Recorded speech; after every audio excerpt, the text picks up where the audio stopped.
என்ன தவறு செய்தேன் அதுதான் எனக்கும் புரியவில்லை. வந்து பிறந்து விட்டேன் ஆனால் வாழ தெரியவில்லை.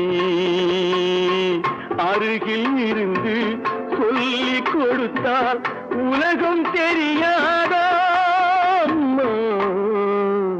விவரம் புரியாதா? நான் உன்னை அழைக்கவில்லை, என் உயிரை அழைக்கிறேன். கண்ணை மறைத்துக் கொண்டால் மனதில் எண்ணம் மறைவதில்லை.